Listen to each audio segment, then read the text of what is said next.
Pemirsa, kami baru saja mendapatkan update terbaru dari BNPB terkait dengan gempa bumi berkekuatan magnitudo 7,7 yang mengguncang Nusa Tenggara Timur pada Sabtu pagi tadi, tepatnya pukul 4:58 waktu Indonesia bagian Barat. Terkait dengan korban jiwa, sampai dengan pukul 12:30 waktu Indonesia bagian Barat, tercatat ada 14 orang yang meninggal dunia dan 2 orang dinyatakan luka berat serta 11 orang lainnya dinyatakan luka ringan. Data ini pun masih dalam proses pendataan, verifikasi, dan juga validasi di lapangan dan masih akan terus berkembang. Untuk korban meninggal dunia, sementara tercatat di Kabupaten Sika ada sebanyak 3 orang, Kabupaten Manggarai 6 orang, dan Kabupaten Manggarai Timur 5 orang. Sementara korban luka dilaporkan di Kabupaten Sika, Kabupaten Nagekeo, Kabupaten Manggarai, dan Kabupaten Manggarai Timur. BNPB pun menyampaikan bahwa data korban merupakan data sementara dan masih dapat berubah seiring dengan proses dari verifikasi serta validasi oleh BPBD bersama dengan unsur terkait. Setiap perkembangan data akan disampaikan berdasarkan hasil pendataan resmi di lapangan oleh BNPB.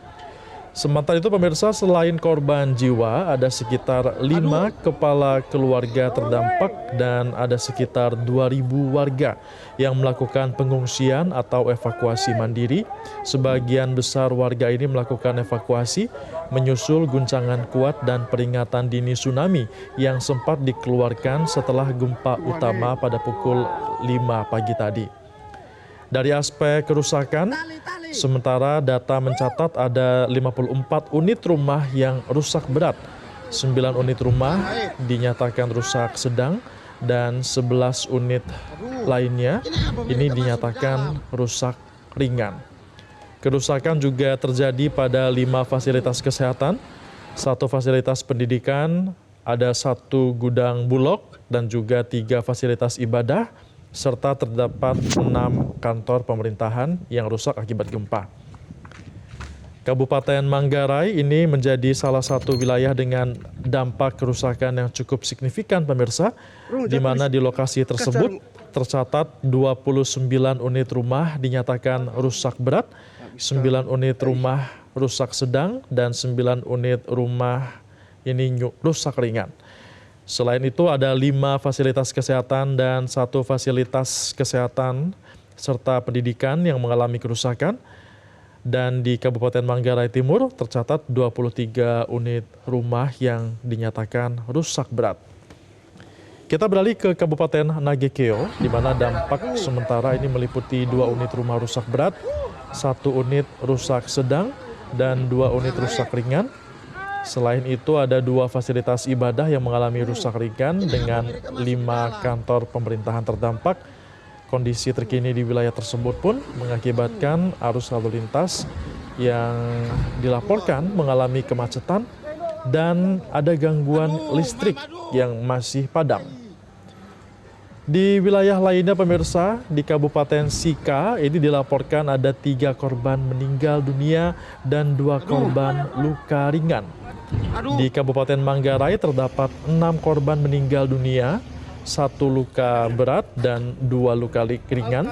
Sedangkan di Kabupaten Manggarai Timur melaporkan 5 korban meninggal dunia, 1 luka berat dan 5 lainnya luka ringan.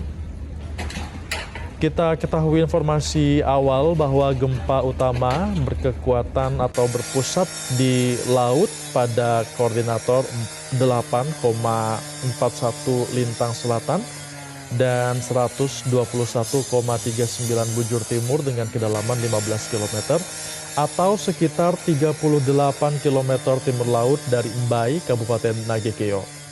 Guncangan kuat ini dirasakan selama kurang lebih 1 menit di Kabupaten Nagekeo, Sika, Manggarai Barat, dan Kota Bima.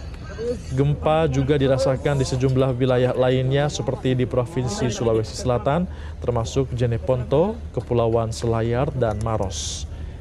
Gempa utama sempat memicu peringatan dini tsunami pemirsa.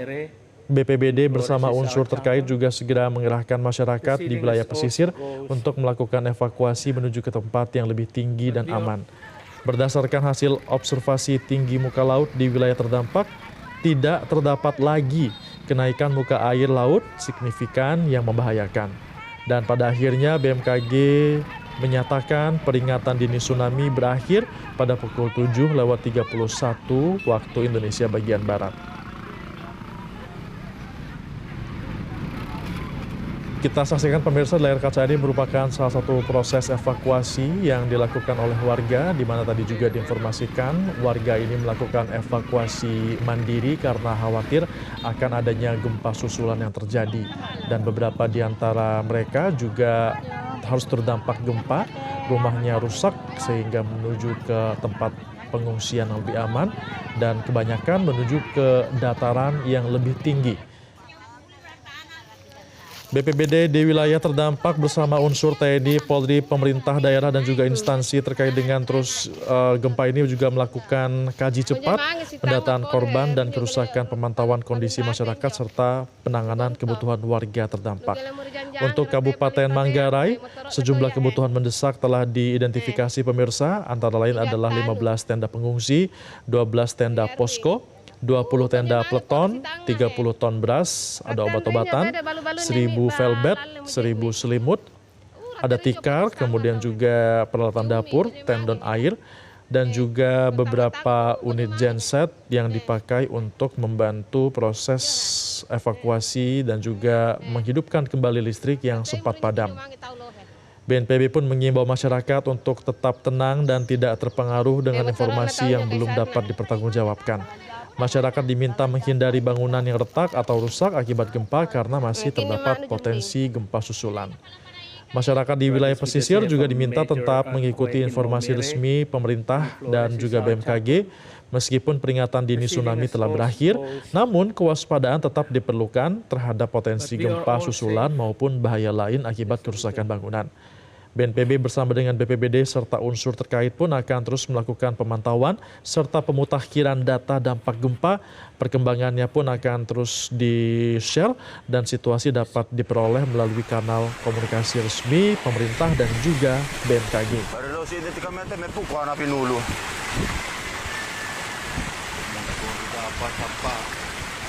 Berkekuatan 7,7 magnitudo di Nusa Tenggara Timur menyebabkan dampak yang cukup besar di sejumlah kabupaten di wilayah Pulau NTT, maksud kami di Pulau Flores, Nusa Tenggara Timur.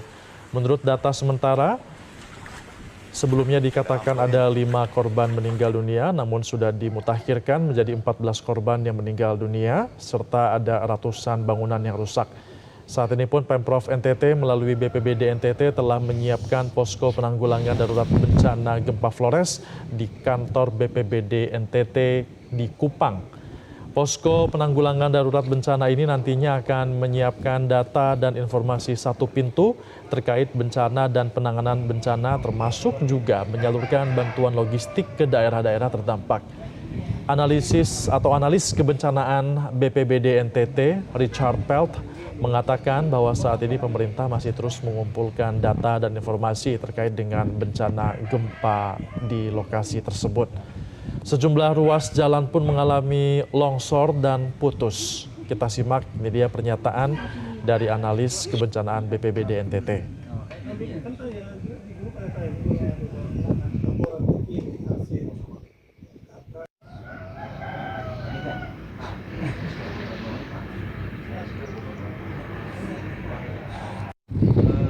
Posko penanggulangan darurat bencana PDI sudah ada di provinsi ini, seperti Bapak lihat, kami sudah menyiapkan semua format untuk nanti segala yang akan kami lakukan, baik informasi, terus baik untuk pendataan, nanti bisa mendapatkan informasi satu titik.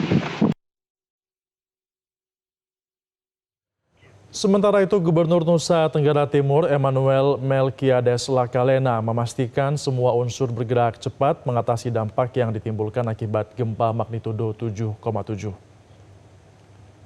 Sebagai Gubernur Provinsi NTT, kami menyatakan bela sungkawa mendalam kepada seluruh keluarga besar kita di Flores yang hari ini mendapatkan musibah dan gempa bumi besar 7,7 skala Richter yang berpusat di Mahai.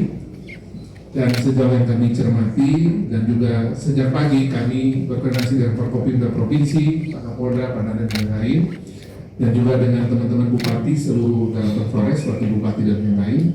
Memang kerusakan itu sejauh yang kita cermati, laporan yang kami peroleh di media cetak, di media elektronik dan media sosial, kerusakannya serius di berbagai tempat, terutama wilayah utara Flores. Yang terdampak terbesar di wilayah utara Flores. Dan sejak pagi kami sudah meminta nanti untuk para bupati se-NTT di daerah Flores untuk dengan kondisi yang ada ini segera mengecek kondisi yang ada di masing-masing daerah, kerusakan yang terjadi, korban jiwa yang dialami ataupun luka-luka, dan juga memberikan data itu kepada pemerintah provinsi, karena memang juga sejak pagi Pak Presiden juga sudah memberikan atensi melalui Mensesnek dan berbagai menteri juga sudah berkomunikasi dengan kami untuk juga mengecek data sehingga nanti bisa langsung bergerak dengan bantuan yang bisa diberikan. Untuk itu siang hari ini juga nanti dengan Pak Kapolda dan Forkopimda yang lain, kami juga akan langsung masuk ke Flores dengan pesawat dari Polda, Pak Kapolda dan pesawat di sini bisa kita pakai untuk memastikan beberapa kabupaten yang bisa kami singgahi, memastikan kerusakan yang terjadi, dan mudah-mudahan siang ini juga detail kerusakan atau kondisi yang ada di setiap kabupaten itu sudah bisa kami peroleh. Ini kami sudah coba melakukan juga dari berbagai jalur masing-masing, saya dari pemerintah, dari kepolisian, dari Dandan dan jajarannya, Angkatan Laut, Angkatan Udara, Basarnas, BMKG, juga dari BPBD. Memang data yang ada ini masih relatif belum bisa kita sajikan dengan utuh karena tim SAR di setiap kabupaten kota lagi bergerak, lagi memastikan kerusakan, korban jiwa, kerusakan yang terjadi. Jadi kami mohon maaf belum bisa menunjukkan data detail karena juga korban jiwa tadi kami dapat laporan ada 3 orang misalnya, ternyata ada perkembangan sudah jadi 4 dan seterusnya. Jadi kita pastikan dulu. Gempa magnitudo 7,7 yang menerjang membuat warga panik, termasuk juga para penumpang kapal laut yang berada di pelabuhan Lorensai Maumere. Bahkan jembatan tangga yang menghubungkan dermaga dengan kapal pun terputus dan jatuh ke laut. Berikut cuplikan kesaksian salah seorang warga yang berada di pelabuhan Lorensai Maumere saat gempa terjadi. Saya ceritakan sedikit, pagi itu kurang lebih jam 5 kami jarak 27 kilo dari Maumere sebelah timur, kami ke Maumere, ke para pelabuhan, masuk, parkir kendaraan, mobil seperti biasa. Lalu pagi itu agak lain karena kami tidak diperkenankan untuk berada di ruang tunggu. Puji Tuhan kami ada di luar, tapi sudah dalam pelabuhan, hanya pintu gerbang untuk bagian ke ruang tunggunya dikunci. Jadi kami berada di luar. Setelah itu ada yang mulai masuk, tapi masih banyak ada yang di luar. Nah, pada titik itu gempa sudah mulai pelan-pelan dan akhirnya jadi besar. Lalu situasi panik, kami semua lari keluar ke arah jalan raya terhambur. Saya mengantar keponakan saya, ada 2-3 orang dengan ada tetangga lagi. Kami lari tidak saling ini lagi. Lalu sampai ke jalan, agak jalan ke arah depan pelabuhan itu. Dan waktu itu agak sedikit tenang, kami masuk ke dalam. Dan posisi itu kami lihat, kami masuk ke dalam dan kami lihat bangunan ruang tunggu itu sudah mulai jatuh.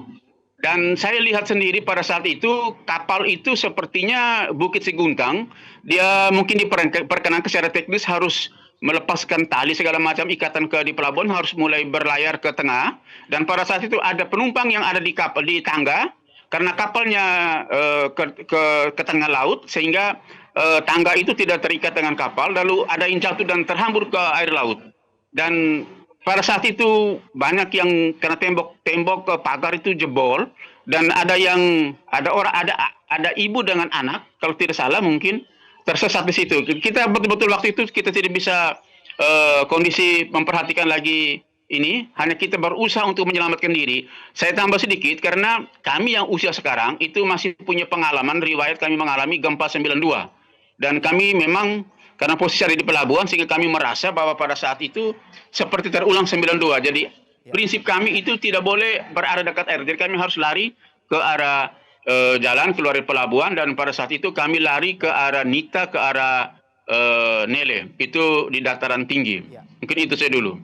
Iya, Pak Selves, seingat Anda ketika gempa itu terjadi, para calon penumpang yang menunggu di ruang tunggu ini apakah semuanya berhasil untuk keluar atau ada juga yang tidak keluar dan tetap berada di dalam gedung begitu Pak, tidak berhasil keluar? Terutama kami ingin konfirmasi apakah Bapak ingat mendapat informasi ada korban, ada akibat dari gempa di pelabuhan ini? Ya, saya lihat sendiri pada saat itu karena setelah ini baru saya masuk lagi ke dalam untuk ambil mobil. Itu ada dua korban yang apakah itu yang mau pengantar atau penumpang, saya sudah tidak bertanya lagi. Saya bahwa ada orang posting di Facebook, ya itu silakan, tapi saya harus memberikan berita ini. Jadi saya hanya tahu bahwa ada 2 korban dan penumpang waktu itu di ruang tunggu. Minta maaf pada saat itu pintu hanya dibuka di ruang tunggu itu, pagar di ruang tunggu itu dibuka hanya kurang lebih hanya 2 meter itu. Jadi kita berhamburan dan itu terdesak dan ada yang jatuh. Ya. Saya mau katakan bahwa pada saat itu pihak keamanan waktu itu tentara dan polisi luar biasa. Mereka sangat menjaga, mereka tidak meninggalkan tempat itu. Mereka memperhatikan dulu, menjaga sampai dengan ini semua penumpang bisa keluar. Tapi memang ada yang, bukan semua, tapi ada yang memang masih ada di dalam. Sampai dengan kondisi kami keluar dari pelabuhan, ada yang masih sedang posisi berlari untuk keluar dari pelabuhan dari ruang tunggu. Sementara posisi di ruang tunggu itu, bangunan itu sudah mulai jatuh ke, ya sudah mulai rubuh ke bawah. Ini itu saya dulu. Baik Pak Selves, kami ingin menanyakan saat ini Bapak sudah berada di rumah kah dan di mana lokasi persis tempat Bapak tinggal dan bagaimana kondisinya di sana Pak? Apakah terdampak gempa luar biasa? Terima kasih. Saya sesudah gempa, kami lari ke ketinggian lalu kami kembali dan sekarang posisi saya sudah posisi di 27 km sebelah timur Maumere, ada di Desa Bairterang. Di sini Bapak Desa dan tokoh masyarakat sudah menghimbau untuk masyarakat tetap tenang untuk sambil menjaga situasi. Kalau memang ada penyampaian dari pemerintah desa atau dari kecamatan, kami akan mengambil sikap untuk bisa mengamankan diri. Jadi Bairterang posisi aman saat ini. Baik, tapi Pak Selves, apakah mungkin ada tetangga ataupun kerabat di tempat sekitar Anda tinggal itu memutuskan untuk mengungsi? Saya kebetulan sebagai kepala sekolah SMK Swasta Katolik Santo Ignatius Bairterang, anak-anak saya hari ini dari Pak Korbas, koordinator pengawas di Kabupaten Sika menyampaikan untuk anak-anak diliburkan, dan saya sebagai kepala sekolah, anak-anak yang di asrama kami sudah minta orang tua jemput pulang. Karena Bairterang itu juga dekat air laut, lalu pernah ada riwayat gempa dulu, ada patahan-patahan di sekitar lokasi kami tinggal. Tidak ada yang mengungsi. Tapi berkaitan dengan kegiatan pendidikan sekaligus juga nih Pak Selves, apakah sudah ditentukan sampai kapan atau sampai waktu yang tidak ditentukan untuk sementara waktu? Saya apresiasi kepada Bupati Sika, Dinas Pendidikan Kabupaten Sika dan Pak Korbas untuk SMK, SMA, dan SLB. Mereka menyatakan sikap untuk Pak Korbas menyatakan sikap untuk sementara diberhentikan untuk sementara libur sampai menunggu untuk berita selanjutnya, informasi selanjutnya. Pak Selves, lebih lanjut, apakah sudah ada peringatan atau imbauan dari pemerintah setempat terkait dengan apa yang harus dilakukan warga saat ini, terutama apakah pemerintah lokal itu sudah mulai mengerahkan informasi soal apabila butuh bantuan baik itu kesehatan maupun logistik bagi warga terdampak? Baik, dari Bupati sudah ada himbauan untuk pertama untuk menjaga-jaga, untuk selalu berwaspada. Lalu dari pemerintah desa sudah menyampaikan untuk paling tidak RT untuk mulai mencatat soal kondisi real, apa kerugian kah atau kecelakaan bencana ini. Lalu himbauan dari Bupati tadi kami sudah baca. Untuk sementara, yang pertama pernyataan untuk tsunami untuk sementara belum ada inilah untuk sementara berhenti, tetapi bahwa kemungkinan bencana gempa susulan itu masih ada kemungkinan, sehingga kami tetap dalam posisi untuk berhati-hati. Lalu dari pihak gereja, minta maaf, dari pihak gereja Uskupan Maumere sudah mengirimkan format untuk link untuk kami isi soal data kerugian segala macamnya. Kami sedang mengisi saat ini. Kebetulan saya sebagai Ketua DPP Proki Kenaikan Kristus Watubala. Pak Selves, kami juga ingin mengonfirmasi sebelumnya kan hingga sekitar pukul 8 hingga 9 dikabarkan bahwa gempa susulan itu terjadi lebih dari 30 bahkan menyentuh lebih dari 40 kali begitu Pak. Apakah masih terjadi hingga saat ini Pak gempa susulan yang Anda rasakan? Saat ini untuk sampai dengan saat ini saya belum merasakan. Ya, kami memang berada di luar rumah, khusus untuk rumah batu. Kami berada di luar rumah, sedangkan yang rumah kayu memang masih bisa untuk nyaman di dalam. Tapi sampai saat ini belum ada susulan yang kami alami.